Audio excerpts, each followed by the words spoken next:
നമസ്കാരമുണ്ട്. ഇപ്പോൾ നിൽക്കുന്നത് തൃശ്ശൂർ ഗിരിജ തിയേറ്ററിൻ്റെ മുന്നിൽ. നമ്മുടെ ദിലീപേട്ടൻ്റെ ഏറ്റവും പുതിയ സിനിമ പ്രിൻസ് 150ാമത്തെ സിനിമയാണ്.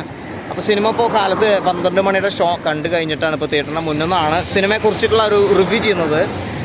സിനിമ ഒരുപാട് നാളുകൾക്ക് ശേഷം ദിലീപ് എന്ന് പറയുന്ന ആ ഒരു നടൻ്റെ എല്ലാവിധ മാനറിസങ്ങളും തിരിച്ചു കൊണ്ടുവന്നിട്ടുള്ള നല്ലൊരു ഫാമിലി ആയിട്ട് പോയി കാണാൻ പറ്റിയിട്ടുള്ള നല്ലൊരു ഗംഭീരമായിട്ടുള്ള സിനിമ എന്നുള്ളതാണ് ആദ്യം തന്നെ ഞാൻ പറയുന്നത്. ഈ ഒരു സിനിമ എന്തുകൊണ്ട് ഇത്ര വൈകി എന്നുള്ളതാണ് ഇപ്പോൾ ചിന്തിച്ചു പോകുന്നത്. കാരണം ഒരുപാട് സിനിമകൾ കുറച്ച് അഭിപ്രായങ്ങൾ കുറഞ്ഞുകൊണ്ട് തന്നെ ദിലീപിന് കുറച്ച് തിയേറ്ററുകളിൽ നിന്നും പോയി.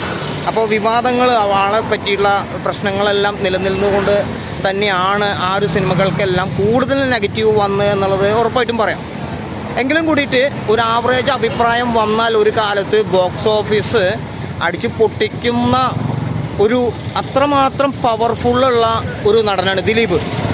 ദിലീപിൻ്റെ ഓഡിയൻസിനെ ശരിക്ക് നമുക്ക് നമ്മുടെ വീഡിയോയിലൂടെ ചെയ്യാൻ ഇതുവരെ കഴിഞ്ഞിട്ടില്ല എന്നുള്ളത്. കാരണം ഒരു കാലത്ത് അത്രമാത്രം ഫാമിലി വന്നിട്ടുള്ള അത്രമാത്രം ഫാമിലികൾ വരുന്ന ഒരു മലയാളത്തിൻ്റെ ഒരു സ്റ്റാർ തന്നെയാണ് ദിലീപ് എന്നുള്ളതാണ് അതെടുത്ത് പറയേണ്ട ഒരു കാര്യം. ഇപ്പോൾ പ്രിൻസ് എന്ന് പറഞ്ഞ ഒരു സിനിമ ഇപ്പോൾ തിയേറ്ററിൽ വന്നിരിക്കുന്നത് ഈ ഒരു വെക്കേഷൻ ടൈമിലായതുകൊണ്ട് തന്നെ ഇന്നത്തെ ദിവസം മുതൽ ഇപ്പോൾ സിനിമ കണ്ടിറങ്ങി ഇന്നത്തെ ദിവസം മുതൽ നിങ്ങൾ ബുക്ക് മൈ ഷോ സെർച്ച് ചെയ്തോ ഗംഭീര ടിക്കറ്റ് ബുക്കിംഗ് ആയിരിക്കും ഇനി ഇവിടുന്ന് അങ്ങോട്ട് കാണാൻ പോകുന്നത്. ഈ ഒരു സിനിമ സീറോ ബാലൻസിലാണ്, അതായത് ഒരു സീറോ പ്രൊമോഷനിൽ ഈ ഒരു സിനിമയുടെ ഒരു ഇൻ്റർവ്യൂ നമ്മൾ കണ്ടിട്ടില്ല, അല്ലെങ്കിൽ ഈ ഒരു സിനിമയെക്കുറിച്ച് എവിടെയും പറയുന്നത് കേട്ടിട്ടില്ല, അല്ലെങ്കിൽ ഈ ഒരു സിനിമയെക്കുറിച്ചിട്ടുള്ള ഒരു ട്രെയിലർ പോലും നമ്മൾ കണ്ടിട്ടില്ല എന്നുള്ളതാണ്. അപ്പോൾ എന്നിട്ടും വന്നിട്ടുള്ള സൈലൻ്റായിട്ട് ഹിറ്റിലേക്ക് പോകുന്ന ഒരു സിനിമയായി മാറിയിരിക്കുകയാണ് പ്രിൻസ്. എല്ലാവരുടെയും എല്ലാ റിവ്യൂവേഴ്സും പോസിറ്റീവ് അഭിപ്രായം പറയാൻ പോകുന്ന ഒരു സിനിമ കൂടിയായിരിക്കും പ്രിൻസ്.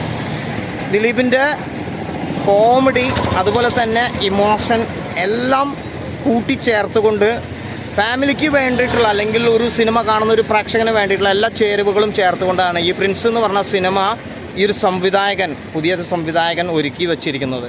തീർച്ചയായിട്ടും സിനിമ തിയേറ്ററിൽ വന്ന് കാണുക. ഒരു OTT ഒന്ന് വെയിറ്റ് ചെയ്യരുത്, കാരണം അത്ര ഗംഭീരമായിട്ടുള്ള ഒരു സിനിമയാണ്. ഒരു തിയേറ്റർ എക്സ്പീരിയൻസ് ആണ്, ഒരു പുതിയ ട്രെൻഡിലുള്ള ഒരു സ്റ്റോറിയാണ്. എല്ലാ രീതിയിലും നല്ലൊരു സിനിമ ആയിരിക്കും എന്നുള്ളതിന് ഞാനൊരു ഗ്യാരണ്ടി പറയുകയാണ്. തീർച്ചയായിട്ടും നിങ്ങൾ സിനിമ തിയേറ്ററിൽ വന്ന് കാണാം. നിങ്ങളുടെ അഭിപ്രായം കൂടി വീഡിയോയ്ക്ക് താഴെ അറിയിക്കുക. നല്ലൊരു സിനിമയാണ് പ്രിൻസ് എന്ന് പറഞ്ഞിട്ടുള്ള നമ്മുടെ ദിലീപിൻ്റെ സിനിമ. Okay, thank you.